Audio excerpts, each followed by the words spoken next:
Hello, my name is Mackie, and welcome back to Tierlist Week. And we are concluding this week with our final region. Actually, two regions, LCP and CBLOL. And I got no knowledge on all these teams, nor their region, of course, because of my lack of knowledge, of course, and my lack of watchability because of the chaos of the schedule. But it is what it is. So I'm going to do with the little knowledge that I have and the more veteran presence to tell you which teams are going to be good and which teams are not. But before we do that, Dev Drop just dropped, and they dropped so many things about the Demacia thing, and of course Shyvana getting a rework, and the skins, and the lunar whole thing, and it's kind of like a whole thing. So if you want, you can watch the whole thing on League of Legends right now, or probably link in the description. I think so, but if you can find it, go watch it.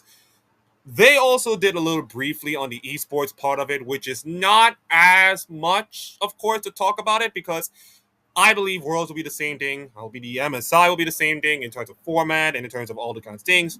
So all your people, your secondary portals, and your people who said we want double elimination. I'm sorry that you're gonna have cried crocodile tears, of course.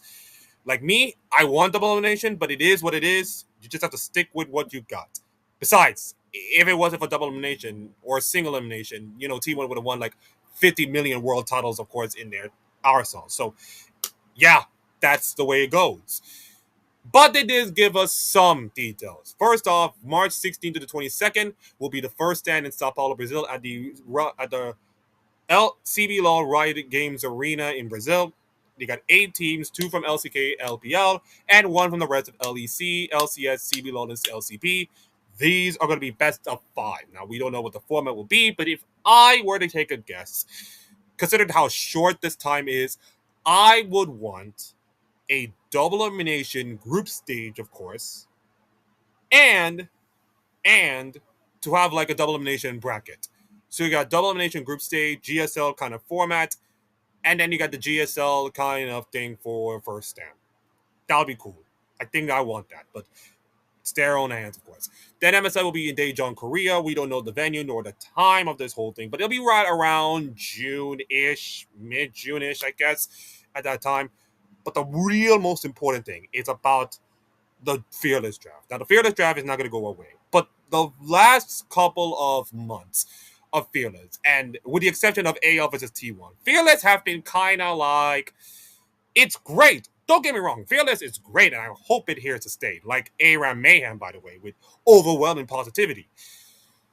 The thing is that Fearless drafting has been kind of skewed and kind of mismanaged when we get to deeper series.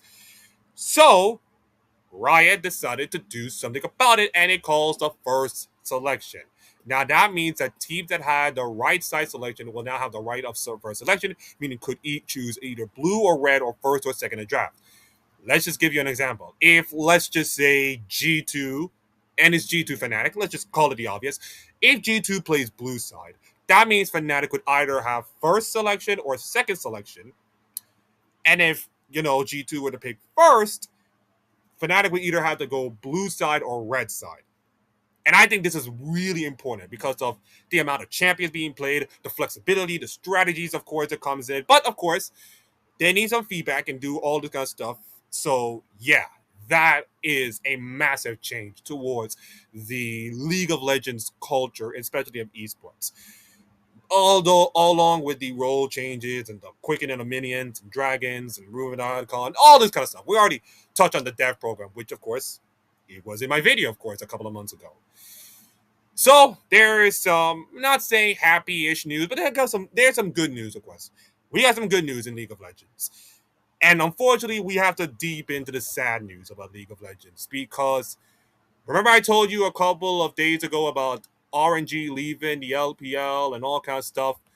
Well, now it's confirmed. They have left League of Legends completely.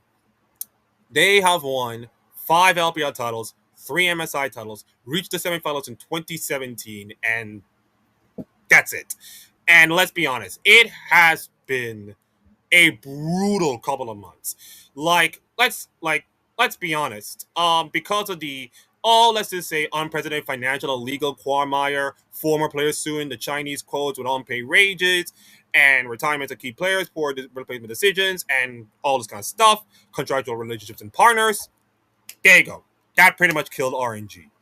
Now the question is, Hakeem, am I going to give you a full forensic analysis about this team? You all know death of the team is coming back, and it's not going to be RNG this time. It's going to be the other partner, FPX, which I've been holding on for a long time. But you'll get it. You'll get it soon. You'll get it soon. And this is even more sadder because look at the names: Uzi, Shahu, Mata, Ming, Insect, Gala, Bin, Wei. My God, look at these names. Those should be like in Hall of Legends already by a mile or something. Hell, you can just put RNG in the Hall of Legends right now and nobody bat an eyelid. And then look at the success. 2016 victory, MSI semifinalist, summer finals, quarterfinal of the Worlds. 2018 won the whole thing. Lost, of course, in that famous G2 series. Yeah, with perks absolutely pop off in Game 5. Then 2021 RNG go back to back, winning MSI in the COVID Iceland thing, and then beating T1 in the famous Jin Yumi game, of course, in Game 5, which they won in their bedrooms. It is what it is. And then, of course, their best performance in 2017 when they lost to SK. Then in 2018 lost, I mentioned the G2, 2016 in SKT, and then of course they lost more to SKT and some other teams. And their performances have been dwindling, of course, a couple of times. And yeah, there you go. They just got killed by financial situation and poor decision making, and damns the brakes. And I feel sad about it because this is one of the most prestigious teams in all of League of Legends. And for them to go out like this, it's just horrific. And it goes to show you, I think I said it a couple of times, that esports is not going to last forever. It's not a forever thing. There is no stability. There is no guidance. There is no big leadership, of course. And I would love to have the leadership role. But let's be honest, it'll be a ton of work for me. It'll be a ton of work for my mental and a ton of work for me. So I'm just going to stay in the sideline. But unless Saudi Arabia is going to come in and swoop in and save all the kind of stuff, I don't think it's going to last much. And as you look at the tier list, by the way, one of the teams is the newest member of the LCP. Because PSG Talon with the PSG logo and the Qatari back end, of course, with them. Surely they're not going to fail in esports, right? Surely.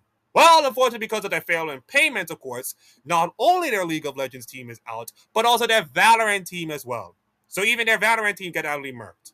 And it just goes to show you the instability, the horrible management of some other persons are making esports looking more and more look like a clown show. You thought Manchester United would be a clown show? Oh my goodness, the amount of esports teams doing that will be laughable. It will be a Benny Hill comedy on repeat. But I digress. We like to thank RNG for their incredible 11 years of service and all the success and all the kind of stuff.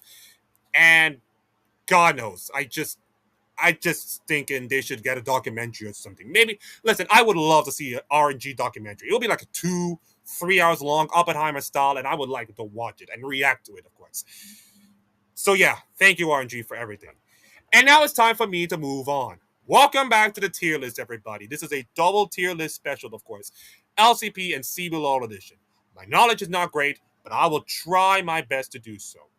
So, we got 8 teams from the LCP. We got the Soft Hawk Bank, GAM Esports, Team Secret Wells, NVK Esports, which is like a diversion of Vikings Esports and all kinds of stuff, DFM, Deep Cross Gaming, Ground Zero, which replaces, of course, PSG, and your reigning, defending, undisputed LCP champion CFO.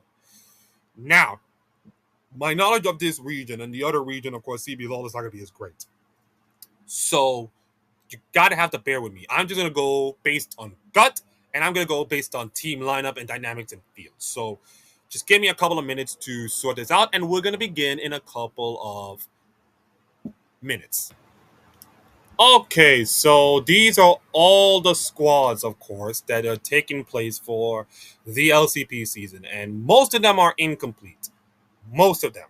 You see that Ground Zero has not even put up their roster, although there's some changes. DFM have not put their roster. NVK have theirs with SOFM, by the way, who is the owner, by the way, of this entire team. He's now playing jungle, and he's 28, close to 28. Yeah.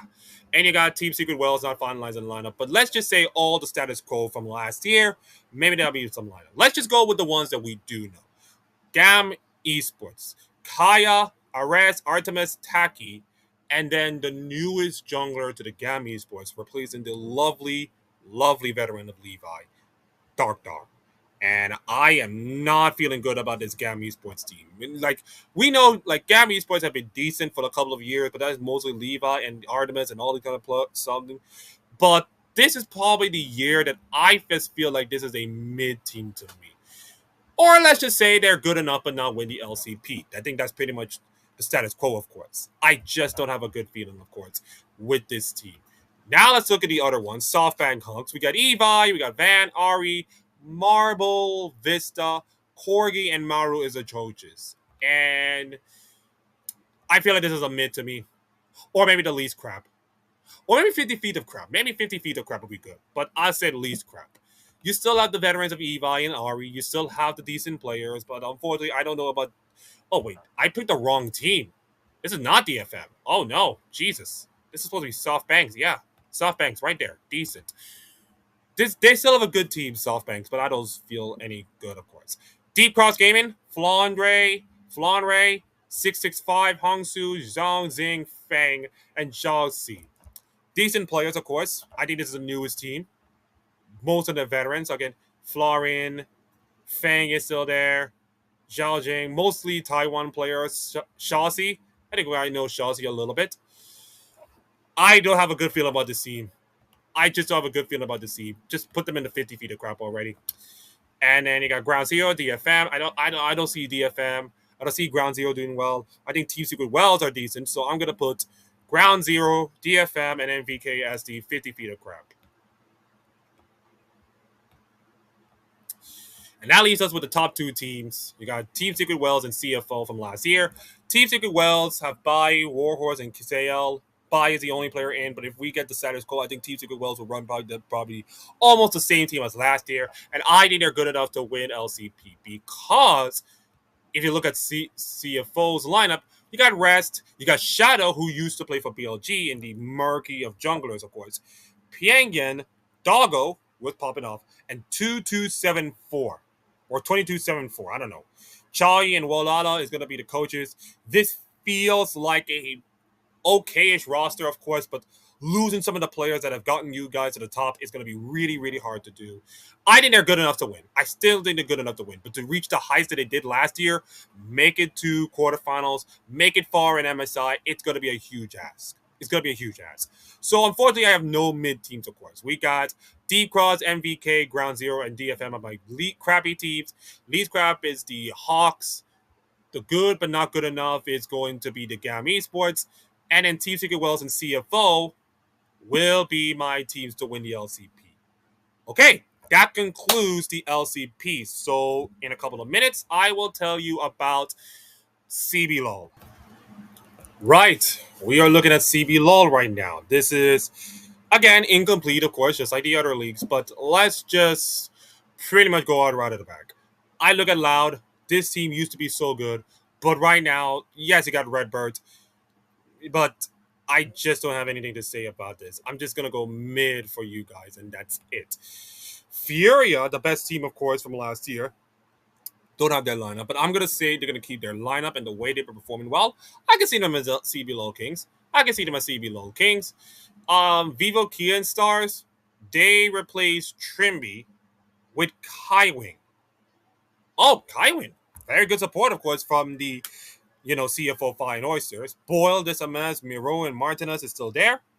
I think Vivo Kia and Stars is going to perform well. We saw them perform in the limited LTA space that they have. We saw them perform not so great at World, but I think they are showing me something. And I think with the performances from what have been last year and their development and all kinds of stuff, I can see Vivo Kia and Stars going to do well. I think I can say Vivo Kia and Stars can be my kings. And of course, Sealess coaching, which is actually good enough. Los Grandes new team, unfortunately replacing Isurus. Into the crap you go. And then Pain Gaming, you still have Robo, Karok, Tiant, and TTN.